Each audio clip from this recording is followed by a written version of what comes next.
Your name, your age, and the city you live in Arizona. I'll start. My name is Chris Beasley. My age is 27 and I live in Glendale, Arizona. Okay. My name is Mike Thompson. I'm 28 years old and I live in Chandler, Arizona. My name is Brother Hannibal. I am 37 years old and I live in Laveen, Arizona. My name is Justin Young. I'm 30 years old and I live in Phoenix, Arizona. Okay, so first question, when did it hit you that you were a father? At what point did you say, oh, okay, I'm a father? So feel free, anyone to jump in. I could start. When my baby mama or baby mother best friend told me on my way to practice that I was a father. So that kind of hit me where it hit me in different ways where she didn't tell me or somebody in her family, but her best friend told me. And that's when I knew my priorities had to tighten up a little bit. So I think around that time on my way to practice. So just to clarify, so it hit you, because I know like sometimes it's like, oh, I'm pregnant, it's like, okay, but it didn't really, doesn't really hit you until a certain time. So you would say that immediately when you found out, that's when you're like, okay, like I'm a father. Yeah, like just hearing those words, like I have a daughter, that you're having a daughter, it just lets you know that you have to tighten up in many ways. You can't be doing things that you normally don't do. You just have to look into the future a lot more. So I feel like when I first got that on my way to practice, she told me, that's when it hit me where, man, things about to change for here on out.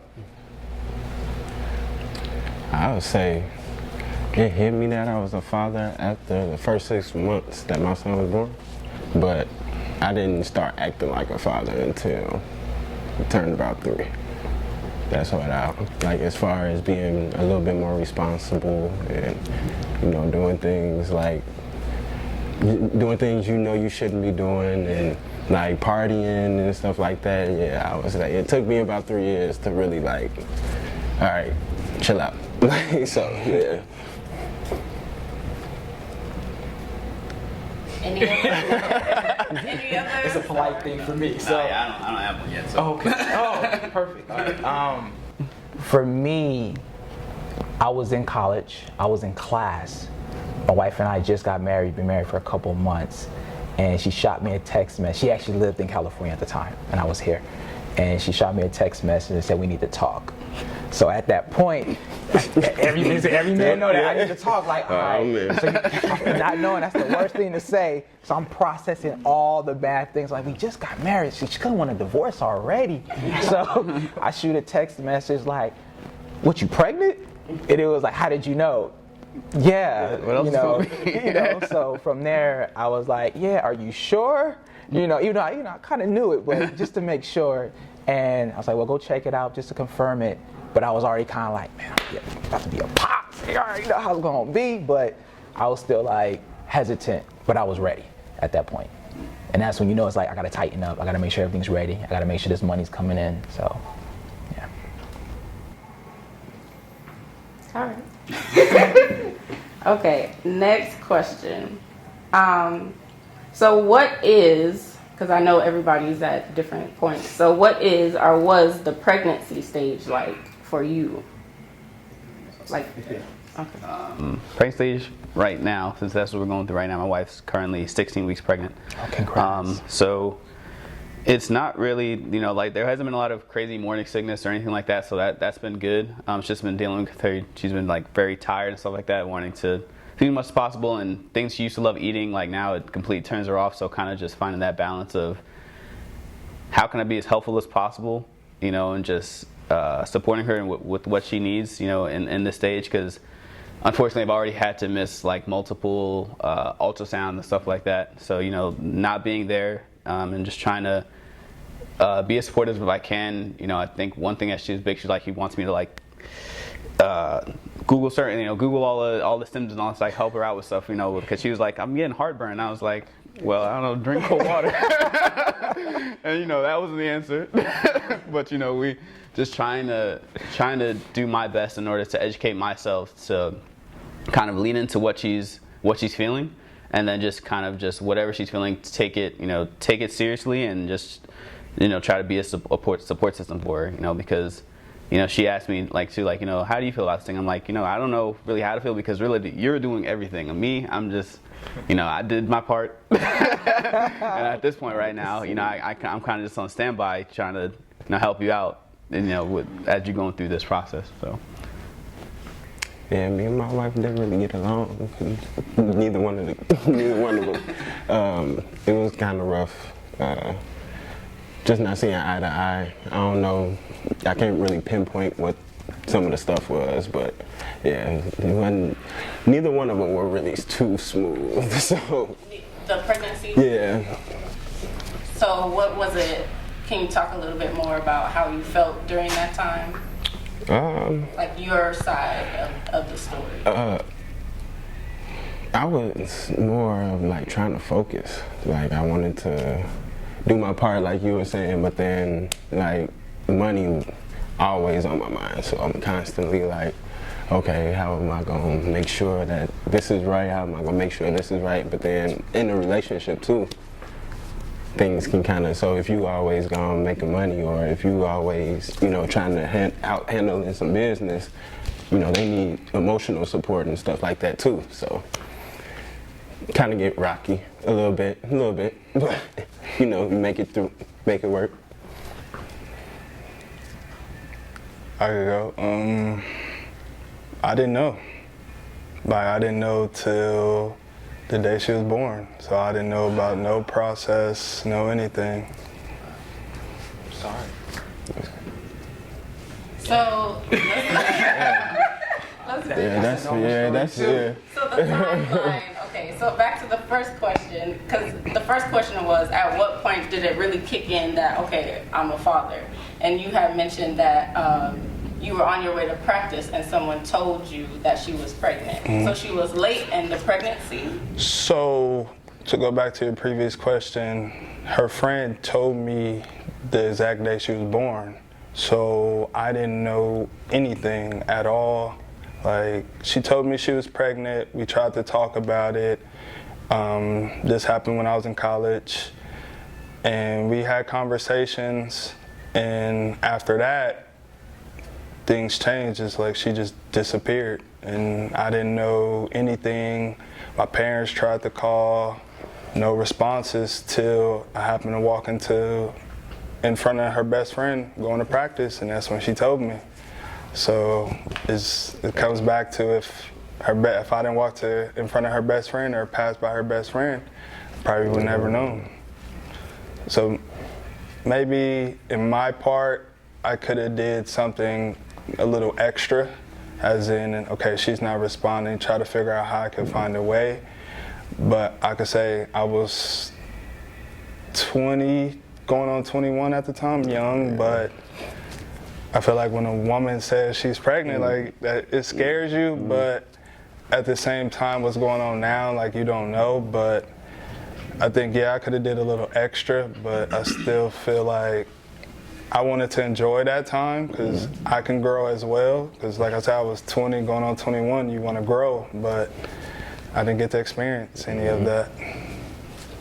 Wow. Yeah. Both of them were different. The first one, as beautiful as it was very stressful. About 2 months after finding out my wife was pregnant, I lost my job. So during that time period, I'm trying to pick up as many clients through photography, graphics, whatever I can do to pay the bills. And I thank God that bills wind up getting paid. But when the money don't show up to the 30th or the 29th of the month, but it shows up, that was stressful. So it caused a lot of friction in the marriage early on. But the exciting part about the first marriage, I was blessed to actually deliver her at the hospital. I told the doctor, like, no, I'm delivering this child. Dress me up. So to be able to have that experience, that was amazing. And then the second one, you know, we're looking about 4 or 5 years later. So I'm in a better financial situation, we're in a better placement, everything's, you know, just doing much better. So with that one, it was a lot easier. I'm there, I'm able to catch all the meetings, as you're mentioning, trying to catch those different supports and be there for the different supports. So I was able to do that part. The exciting part about that one, that actually was a home birth. So now if you ask my wife, after the whole situation happened and gets on your body, I'm like, so you good? I'm about to go take a shower, you know? But to be able to have that experience, and it was funny because in the first one, we had a whole idea of how we wanted the hospital experience to go. And as mothers, they know there's certain things you want, but that's one of the worst places to be for a black woman is in a hospital with a doctor. So we had ideas that we wanted to get accomplished, but the first set of nurses were good. When we got to that second half, man, I threatened some nurses. I mean, they got some real threats because they were changing stuff. They was turning on the lights. We wanted a nice vibe. They was just creating a lot more trauma in the hospital, which led to us to doing a home birth. So the experience with, you know, both of them were different, but they both were exciting in their different ways. And I wouldn't turn it away. I would do it again, you know. So just as long as I can control how stuff splashes on me, because, you know, the funny part in that, she wanted to, she had music she wanted played. And I'm like, all right. So she's going through her contractions. And I'm like, I got everything else set up. Only thing that's not set up, I need to turn on the music. So I'm like, all right, I'm gonna go turn it. Don't you leave. I don't get that. I was like, but you wanted the music. Yeah, I had to learn a lesson. It don't matter what the music is at that point. Just make sure she's good. So lessons learned for me. So were you two there for the birth? No. Oh yeah, I was. Yeah, I was there for both. Yeah, I was there for both. Yep. So how was that for you? I dove in head first. Each one. Like, I'm watching things. I'm making sure you need anything, food. I'll give you my food. So it's like, yeah, I was 100%. As soon as it was time to go to the hospital, I was there. Didn't leave. Next question. So what do you know about maternal health? Maternal and child health, like childbirth, things like that. Not much. Not a whole lot. Not a whole lot, very little actually. Like, I could agree. Not too much. Like little things, but yeah. Nah. I know the first trimester is the hardest, because that's a deciding factor whether you're going to have a miscarriage or not. I know that much. I know it's stressful. I know it's a lot of hormones. I know you have to find the right OBG. GYN. There we go. Someone who you can trust. You got to have a good support team around you. I feel like I know a whole lot more, but I can't think of a lot more, and I don't want to embarrass myself in that area. So I'm gonna leave it at that part. Is postpartum considered? Oh, Yeah. Yes. Yeah, Oh, I know. yes. I know about that, Yes. but not too much. And I think I think that's the biggest thing, like a lot of men are learning about right now, or just people in general, learning about how much on the back end that women go through after like having a child, through like the hormones, like the change in hormones, so possible depression and all these type of things, and just the physical aspect. I know last year, 2 Super Bowls ago, when they had that commercial that they banned because it showed like postpartum care, like with what women have to go through with, you know, diapers and all this type of crazy stuff that they have to deal with. And I saw the commercial and it didn't seem like that was bad. It's just the reality of it, that, you know, it's a whole little person coming out of a small orifice.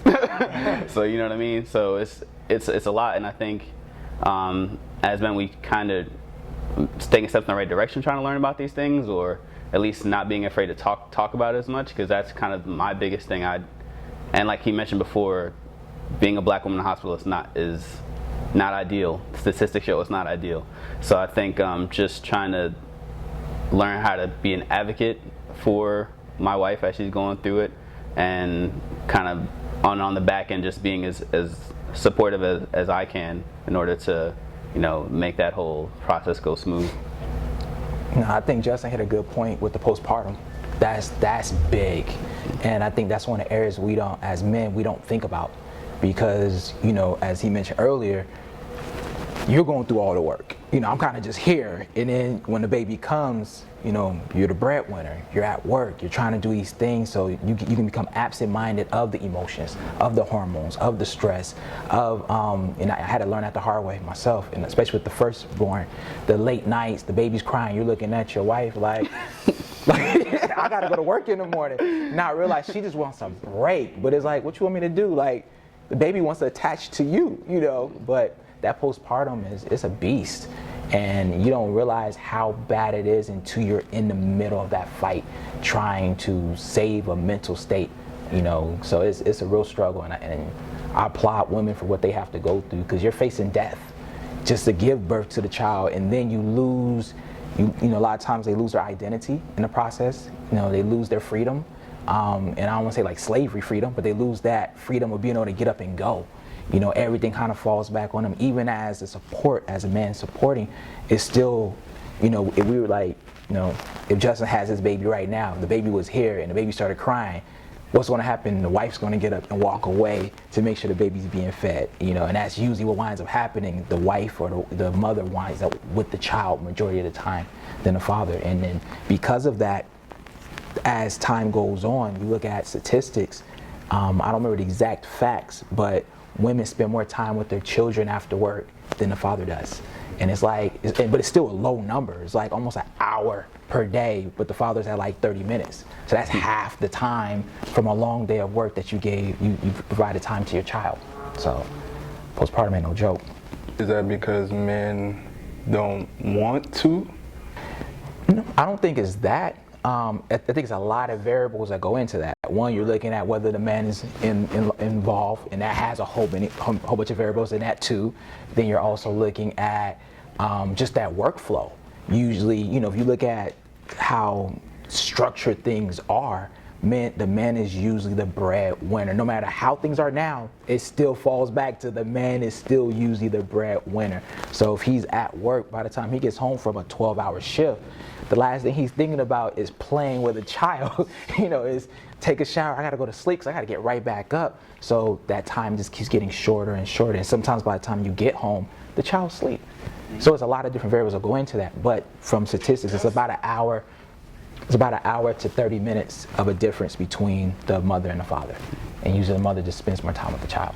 I think it ends up being like, like you said, like the current idea of like men we're seen as like the breadwinners trying to, we think everything is good as long as everyone has a place to sleep, as long as everyone's like, there's no fire, I put out all fires, man. Like it's good. Like, what do you mean? Like you're dealing with the baby crying, I got to go outside and work, we both have struggles, but it's not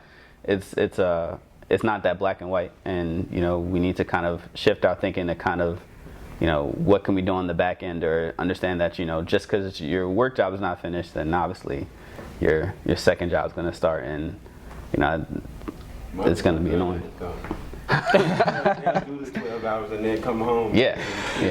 Rock the baby to sleep. Yeah. A lot of that's women are strong in that. Yeah, no, they're strong. But a lot of that's because in the essence, they don't have a choice. We kind of play that choice part of it. Like, well, you gonna feed her? Because we know at the end of the day, we can always go back to it's easier to put them on the breast than to go get a bottle ready at time.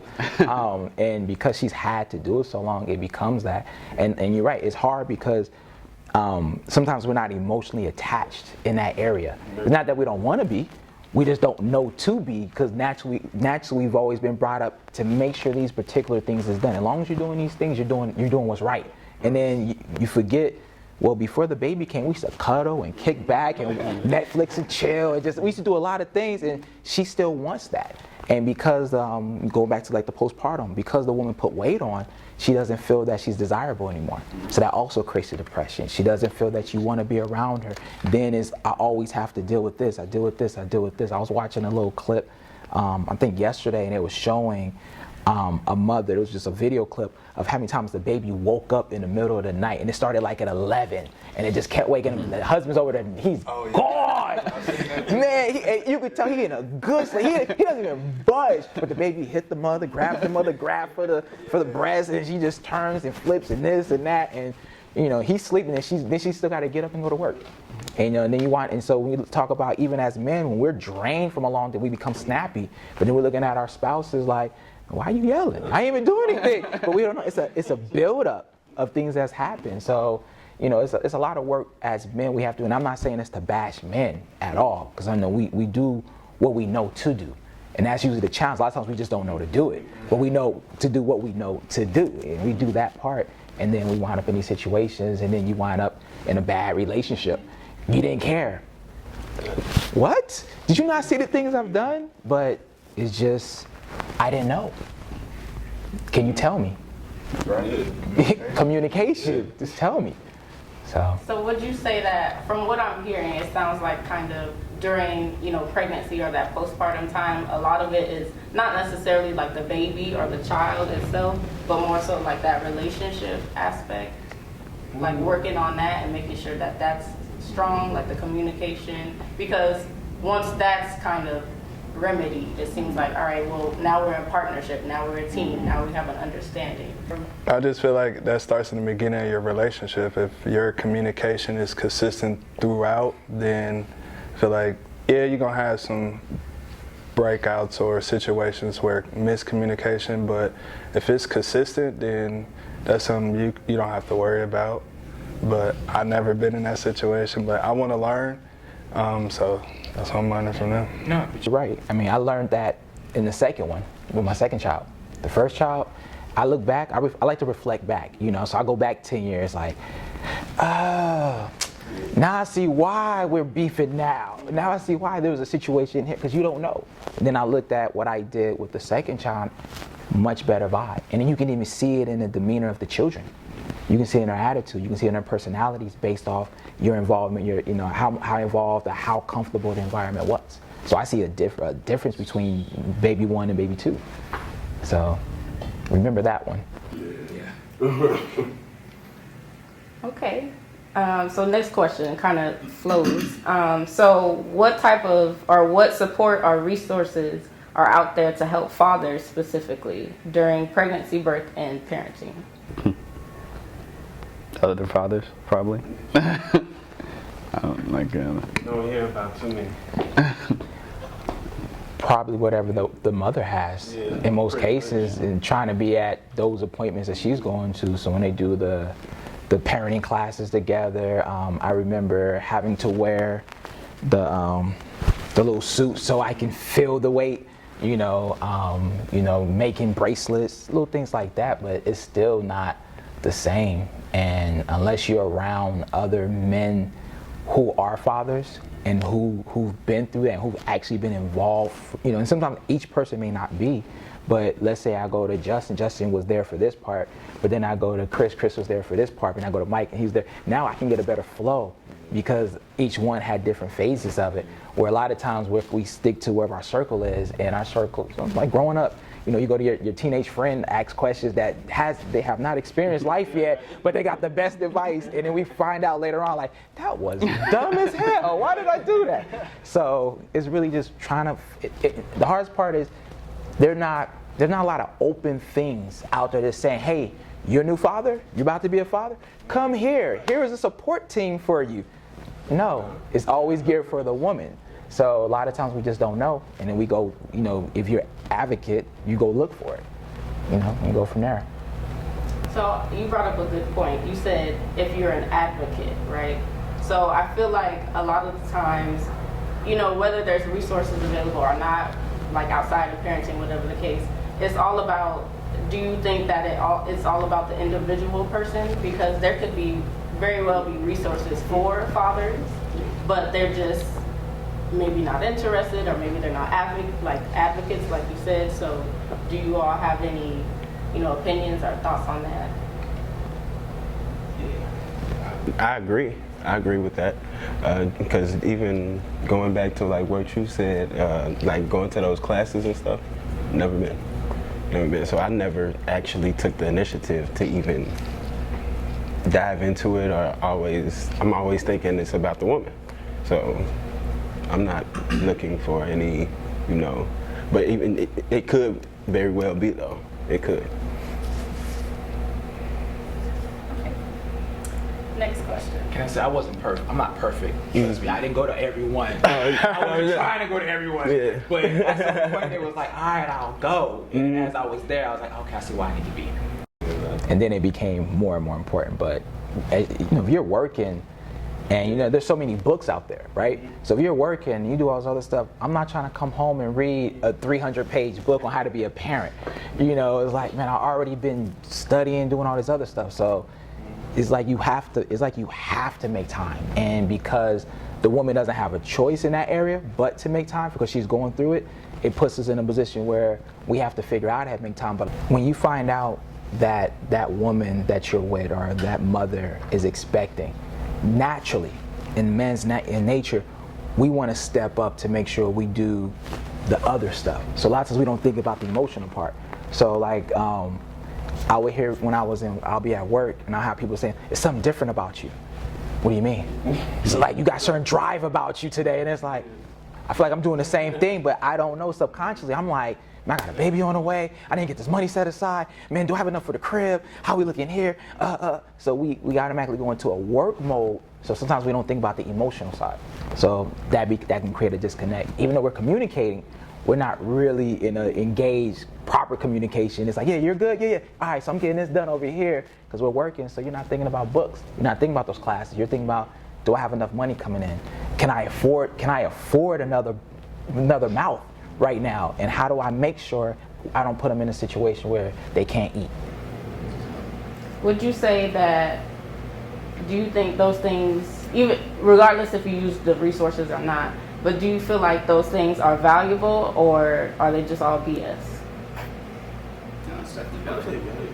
Like, you know, now I like listen to some of the stuff on Audible. Like I get the books on Audible and like listen to it as I drive, and a lot of it's like stuff that you've kind of already like know, but it's still like, you know, it's somebody's assurance that okay, you are doing the right thing. Or I mean, you can always like learn something about like, you know, what the woman's going through, or you know, how, you know, you can affect certain things, like how you can, you know, how you can help this whole development process go further and go more smoothly, because obviously you're going to change as well, and there's not many outlets, you know, that worry about like the male's point of view or stuff like that. But you know, there's stuff out there, like at least books that you can listen to or read that show, you know, the stuff that you should be able to do as the father of a new child, and you know how you can prepare.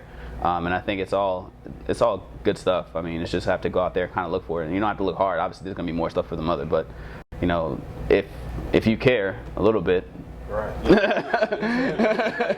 yeah, like it'll be there for you. Okay, I want to piggyback off of one thing. You said outlets, right? So that's, you know, there are outlets. So what does that look like for like men or for fathers, if that makes sense? So like for women, I'm not a mother, but you know, I'm a woman, so that's kind of connected. But so for like mothers, it's like, oh yeah, meet and greet, so kumbaya, yada yada. So like, what does that look like for fathers? You know what I mean? Or what would you want that to look like? I can say somebody that's been through it all, like somebody that you trust, even if they're older than you, somebody that you always gonna have that small talk with or long conversations, it doesn't matter, but I feel like somebody you trust that you know you could run to, you know, they got you no matter what. So I just feel like it could be anybody, no matter who it is. Mm-hmm. Like it could be like your younger brother. Like you probably see something in him or see little things that he do that he can help motivate you or put you in a certain area or put you in a certain position where, okay, I get it now. Like, it helps you refocus, I can say. I can actually say that about my brother-in-law. Yeah. Yeah, I would say off top, it's like wings in the game. What do I mean by that? We're going to meet up, we're going to have some wings, and we're going to watch the game, but it's really like, yo, bro, so look, man, look, I'm stressed the hell out. How did you handle this? Like, you know, or you have that, you know, sometimes naturally we create a support. Even if we're not trying to, naturally you create support.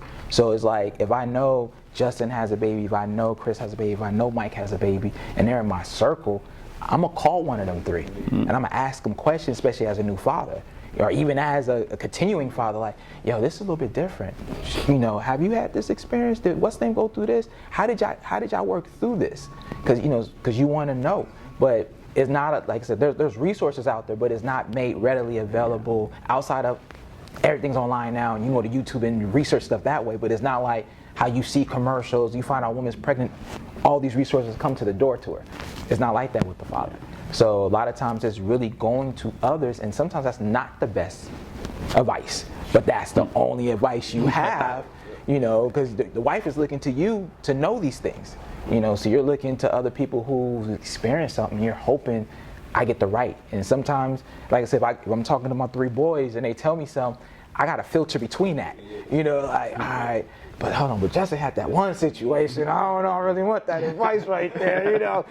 But if he says something and Mike confirms and Chris confirms, all right, then maybe that's right.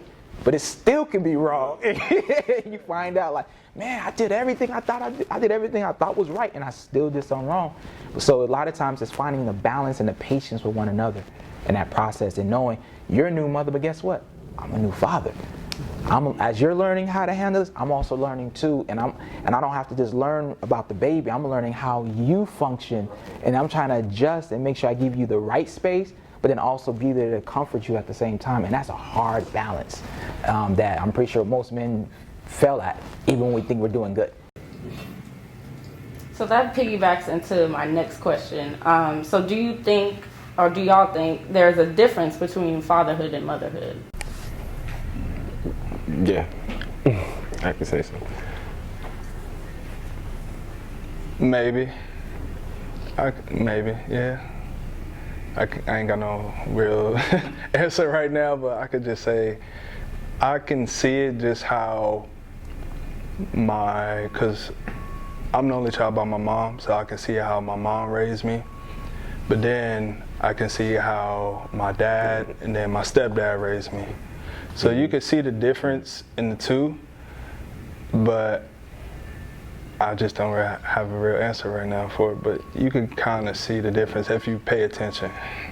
I think the end goal is the same. Like we both want our kids to be successful, but just the techniques is probably different. So, you know, same thing. Like I'm the only child from my mother, and then my father had multiple like brothers and sisters from my father's side, and you know, I talked to him a lot about, you know, fatherhood and stuff like that, and just the things that he's gone through, you know, like whether it be like my older brother who was like his first child, and he's like, that's like the experiment. You kind of like, you know, you jack that one up because you know you don't know what you're doing, and then you kind of learn more with the other one. Sounds about right. And you know, yeah.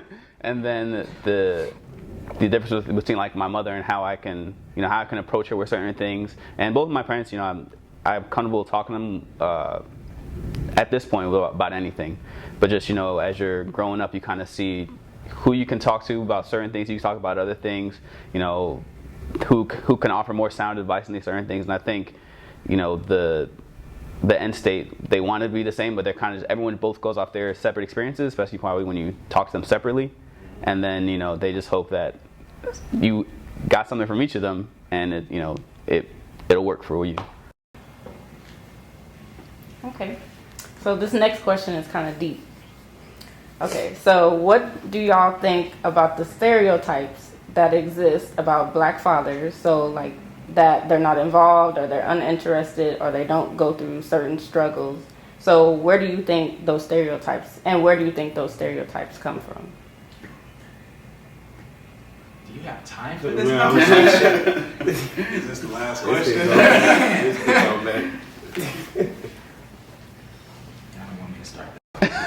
Yeah, go ahead. Y'all don't want me to start that one off. I mean, that goes all the way back to slavery. So that's why I said, do we actually have time? Because you're running 450 plus years up to now. You know, even when you go back to slavery, we were treated like cattle. give birth, but have no control, have no responsibility when it comes to the child. When you run that all the way into where we are now, you're still looking at the same operations. Then you go to Section 8, WIC, you know, and then the father can't be in the house. So we've been trained not to be there. Through all these experiences, you're being trained not to be there. So when you have a father who's fighting to be there, it becomes a challenge.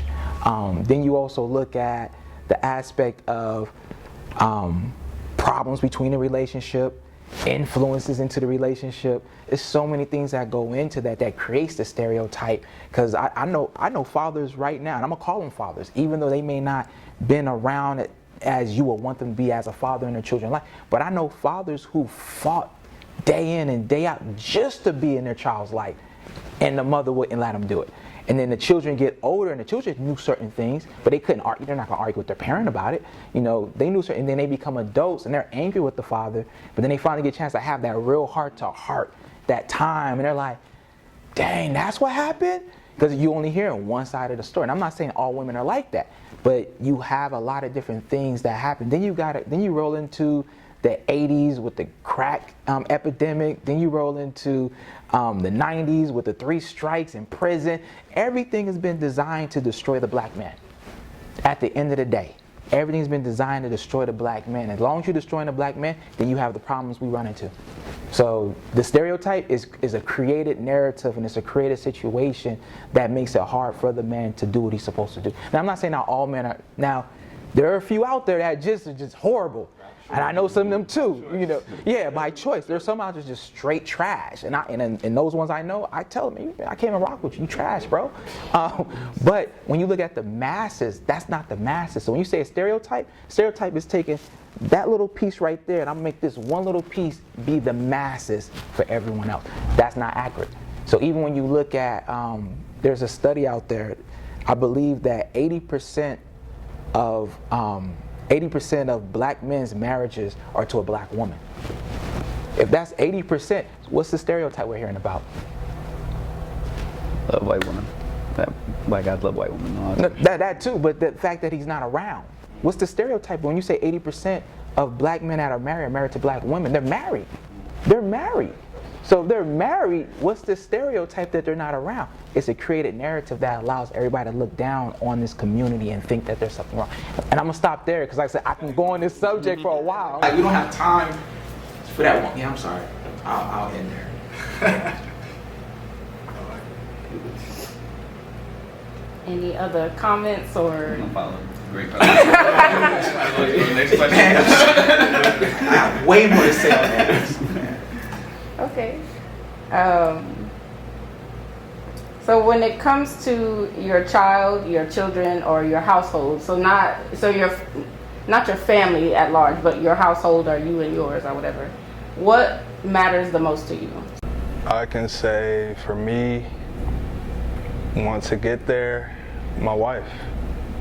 Because I hear the narrative, happy wife, happy life. But I feel like if you know your wife, your spouse, girlfriend, whomever, then she already know what she can do or what she wants from you. So I feel like if you're home and your wife is happy, your kids are gonna be happy, you're gonna be happy, because you don't have to work as hard because you already set that standard in the beginning. So I feel like if your wife is happy and your home is structured home, then you can't complain about anything else. So maybe those two things. I think he already hit on the head. As long as your spouse, your wife is good, then everything else should fall into place. That's where I'm at right now. I mean, I obviously my kid's on the way, but even leading up to that part, like my wife is what comes first. You know, throughout this whole process, my wife's going to be what comes first, because me and my wife can make another one. You know what I'm saying? Like, for all due respect. Yeah, like, you know what I mean? So not, I still love you, baby. Yeah, it's still that's rough, but yeah, it's me and my wife against everything. Because once you know home is straight, you can focus outward, and do what you need to do, in order to have that cycle continue of outward's good, wife has the home down, or you both lock the home down and push forward. Yeah, I'll just add to that with safety, creating a safe environment and creating a peaceful, creative environment that can be flowed. Because if it's hard, it's a hard balance, but if you set it up right, the wife is happy because then she can be creative. She doesn't have to feel like she's a mother all the time. She can be, your wife. She doesn't have to be your wife all the time. She can just be her because the environment's set up where she knows, all right, when I go in this room, y'all know not to disturb me. I need my 30 minutes. And you see everybody not there? I need my 30 minutes to an hour. Don't say nothing to me. Don't ask me to cook. Don't ask me for nothing. But the environment is set up where, like I said, we had an on the air sign. They'll know not to walk in the door. Those are certain signs people just know. That there's a certain thing that when it's set up right, when she goes to a certain area, she knows that's her environment. Children know when you come home, you go in a certain area, that's your environment. Give you your time. Because sometimes that's the struggle, we need our time. So I would say everything they're saying, I'm in agreement with, just adding the safety and just a creative environment with it so that everybody can function and flow in their own being. Structure and discipline. Yep. So do you have any like wins or losses, really? Or what do you view as wins and losses? Like discipline, as far as my son is 5 now. Didn't really know how to discipline him like he was his age. So, didn't really know how to discipline him like he was his age. Caught myself like multiple times, like treating him like he's 8 years old and he was only 3. So that was a failure because now it kind of shows. It shows. Success, just being able to teach and he comprehend, pretty much. Like tying your shoe or going to use the bathroom when you're not using it on yourself, or telling you to clean up to the point where when you finish with something, you get up and you do it on your own. So that's a success. So pretty much comprehension. I could say my success with my daughter is her calling me daddy, and she's 8 or going on 8, her calling me saying, hey, can we do this, can we do that? I could say that's a success. And just her or me being around her, no matter what she wants to do, I feel like that's a success. I feel like negative parts, it's too many, but I don't want to think about the negativity because I know our bond is going to be strong no matter what me and her mom are going through or supposedly going through, but I just feel like that bond with me and her are going to be strong, and the more she calls me, the more she asks for stuff, that makes me happy at the end of the day. Yeah, my losses I will call will be time. When you're trying to build something for your family, it takes time. So I would exhort a lot of time into other things, not thinking about, I missed this recital, I missed this birthday party, I missed this little experience here that was big for her, that really was big for us as a whole. So I would say that, and it's building confidence in certain areas. There's areas of, I don't want to say weakness, but there's areas that I see she lacks confidence in, that especially my oldest daughter, that I wish we would have did certain things differently that could have boosted up the confidence in that area. When it comes to wins, man, I have a lot of wins, and I'm thankful about that. That makes me happy. Like, both my daughters year to date, one is 99%, the other one's 97% year to date in school right now. That makes me happy. Last year, my oldest partaked in, she didn't do the full Ramadan in regards of fasting, but she was like, I'm not going to eat snacks. I'm not going to eat sugars and pastries during Ramadan. She got up every morning and throughout the day and made prayer. And there was days where I was struggling to make prayer. And I was like, Daddy, it's time for prayer. You're like, yeah, all right.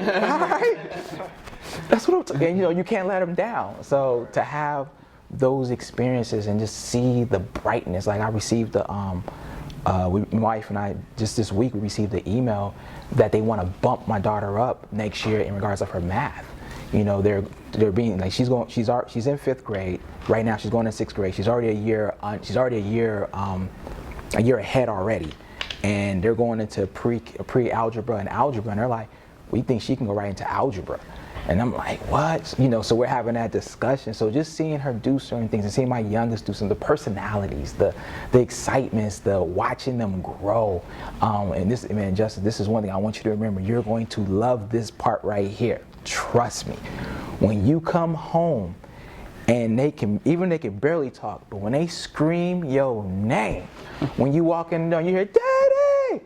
I don't care what stress I had on me coming into that house, it's almost like it got washed away.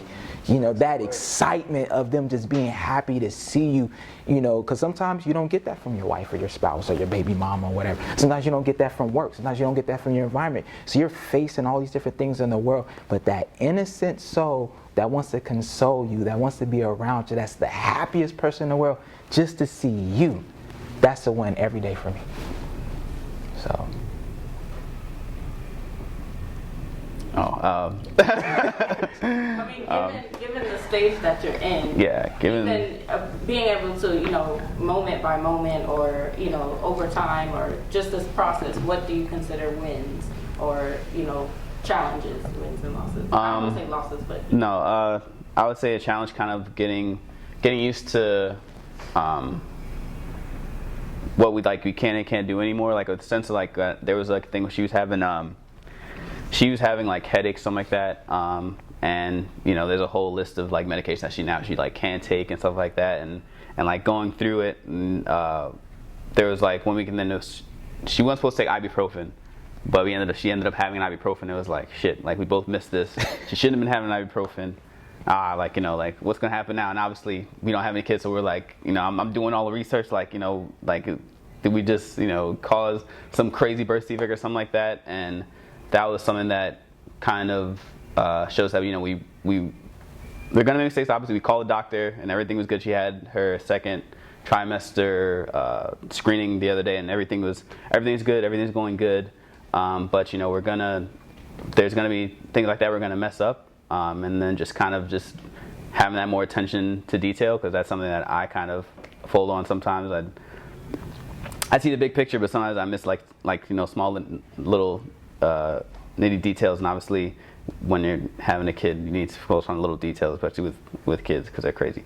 I would say the success that we have now, I think our mindset going into being parents, like, you know, we've seen the environments we come out of, and I think we both just want to take the best of those environments. I don't think we're both bringing any negative childhood trauma, or if we are, like, we've already recognized that, and we know that we don't want to repeat that cycle. You know, I think going into being parents, knowing that, like, knowing what you saw was wrong in hindsight from your parents, and like knowing that, hey, we won't bring that into our you know, journey to parenthood is just a success.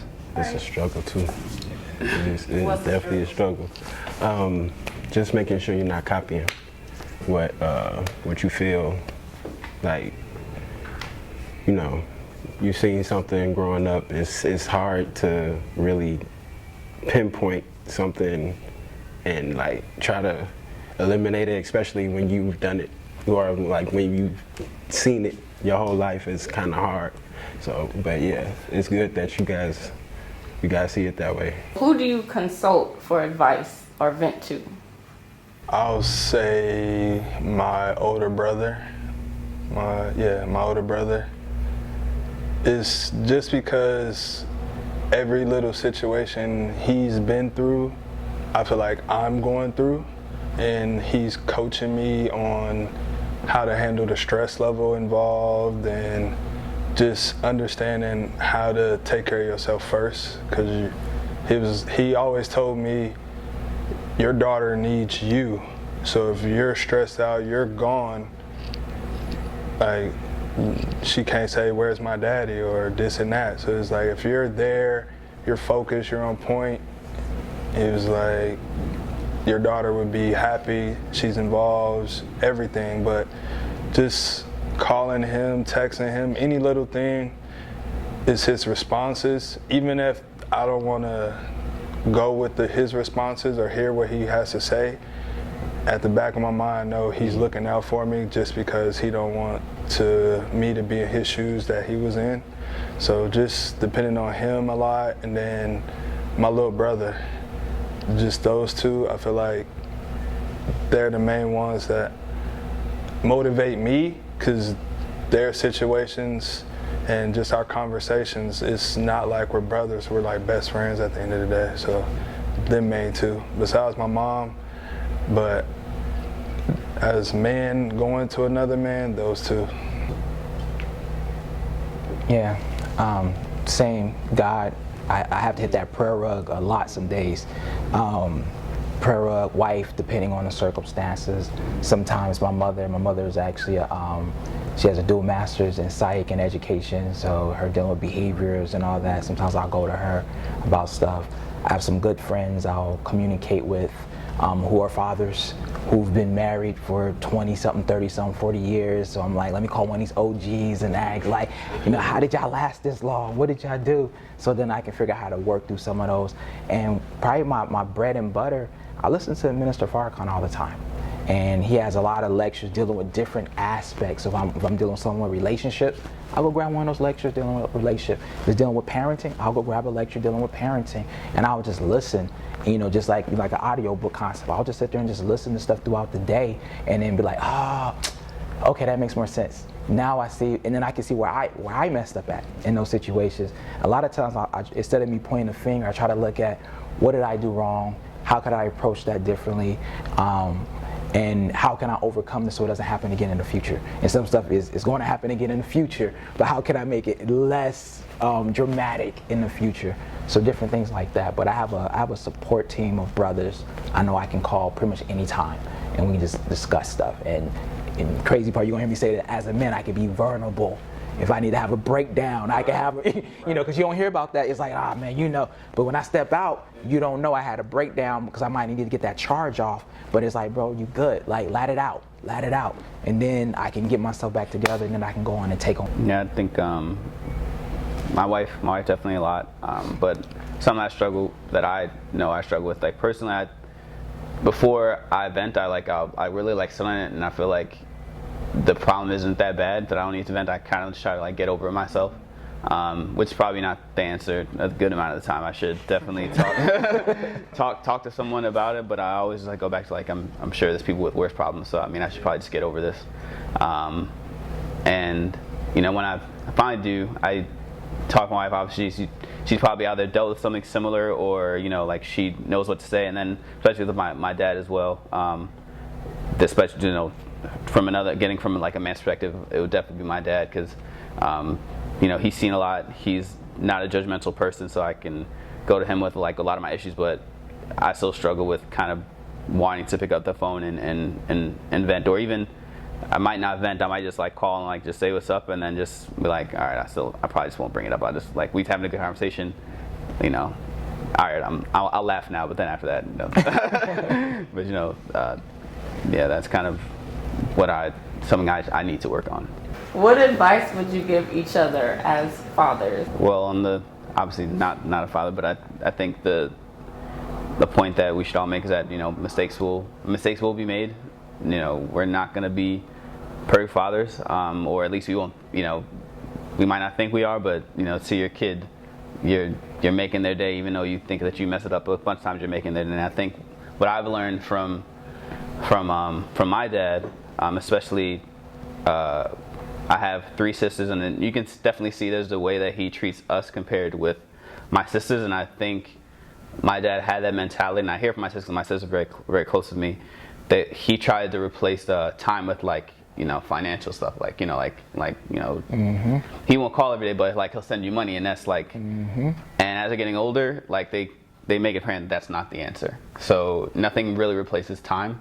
So just, you know, spend the time with, you know, whenever you can and however much you can, and it's not always going to be as simple as like, you know, throwing money at the problem, because that's something that I'm learning from my dad and from my sister. And I'm getting ready to have a daughter myself, so I'm trying to make sure, you know, I don't try to make that mistake. And I guess relationship wise, you know, if that's gonna be a girl, that's gonna be a girl. You know, just don't have her out here being embarrassed. Like, no, like, Good point. you know, that's the biggest thing. No one wants to be embarrassed out here looking crazy. Right. So it's just, you know, if you know that's the one, just, you know, make sure you guys have open communication. Make sure you guys are, you know, you're like that you're best friends first.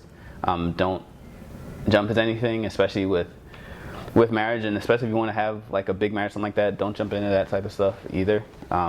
Take your time with it, because you don't want to have like a necessary burden of like a big wedding on like a new marriage, because that's You're teaching. Yeah. You're teaching. Yeah, like, you know, you don't. That's a necessary burden. Just make sure you're doing everything that you do is for you and your future wife, because at the end of the day, when you go back home, it's gonna be you two. Just you two. So teaching, man. Just a teacher right now, man. One of the first things I would say is make sure your word is bond. If you're gonna do something, keep it, because they always remember your spouse, your children. They always remember what you didn't do. They always remember what you didn't do and what you said you're going to do. I will always say that. Be patient with each other. Understand that no matter what, we're going to make a mistake. We're not perfect. And I wouldn't even say strive for perfection. I would just try to do better every day. And every day fight for your relationships. Whether it's your marriage, whether it's your children. And when I say fight, I'm not like go crazy and just, but it's like if every day you're bringing, like you mentioned earlier with your brother giving you advice, if you're bringing your best foot forward every day, trying to do better, trying to be a better husband, trying to be a better father, even through those peaks and rivers, because that's, especially in a marriage, you're going to have a lot of peaks, a lot of rivers, a lot of ups, a lot of downs. And sometimes you'll question, why did I do this again? But if you can go back to the root of why you made that decision, and you can continue to build off that root, you will find that there's value in this. And like, I don't want to start over on top of that. I want to start over. I'm 11 years plus in at this point. That's not what I'm trying to do. Find a good team. Find people you can trust, that you can confide into, but that's not going to be messy and be putting your business out there. That's not praying for your downfall. That's not eyeing your girl. You know, and we all know that's you know, I was about to say that's G code, but you know, that's man code right there anyway. So, love, man. Like, don't be afraid. Like, this is something I struggle with. Don't be afraid to be vulnerable with her. I struggle in that area at times because I don't want to appear to be weak. So sometimes it's hard to not do that. But find that space where you two can open up at times, and know that even though we're trying to avoid those traumas, there's still something that's lingering. There's always something, and it comes out and you don't realize it, but by the time you realize it already happened, and it's like, I didn't even know that was in me, you know. But identifying it and working through those, massaging through those problems, because you know, one thing the minister teaches us, the Honorable Ms. Farrakhan teaches, if your marriage is always peachy, you're not actually married. You're not married. Because those struggles is what makes you a husband. It makes you a father, makes you a man, makes her a woman, because it allows you to learn from each other through those struggles. That helps you to mold and get better. And always remember, we're not married. When you put that ED, that means you're finished. So we're actually in a process of a marriage. We're in a process of growing in union. We're in a process of growing into oneness. So if you think like that, just like when you found your girl, you was working every day trying to get to her. But what happens is we get them, we get comfortable, we get fat, you know, we get lazy. But if we keep that mindset that I'm still trying to get to her, I'm trying to get deeper and deeper into her mind, deeper and deeper into her, then that means we're constantly fighting. And I mean, trust, I'm gonna make sure y'all have my contact numbers after this anyway, so we can build, because I mean, I like y'all vibes and everything, and I'm not perfect, you know. The only thing is I just got longer time in it than you have. And trust me, and whatever I can do to help, because I'll be calling you asking, oh, bro, how's this going? How did you manage this piece, bro? How did you work that piece out? Because I'm having my own struggles here. So just being able to, and that's the last thing I was gonna say, being open. Be open to advice. Be open to critique. not somebody trying to bash you. You know, we know there's a difference, but somebody, you know, sometimes we get that tough love, but being able to be open to taking it, filtering it out, getting what we need, and moving forward with it. I could say mine is, as men, staying focused on not only what we want to build, but I know we see things for our family, our household, but just stay focused on that end goal. I could say just have that patience, just like what you're going through, what you guys going through, just having that patience that you're learning from everything. If it's a mistake, whatever you're going through, you know the income or the outcome, the result of it is going to be great and be in your favor. And I feel like having that balance, having the balance to take care of yourself, having the balance to take care of your home and take care of work too. So make sure you have that complete balance and just enjoy life. So like after all, like what we go through as men, black men, at the end of the day, what we see when we get out our cars, we leave our houses, but enjoy while we're on this earth. Because, you know, at the end of the day, God created us for a reason, so enjoy it. What I would say, pretty much, you guys summed up everything. Is never give up and just keep being the best y'all.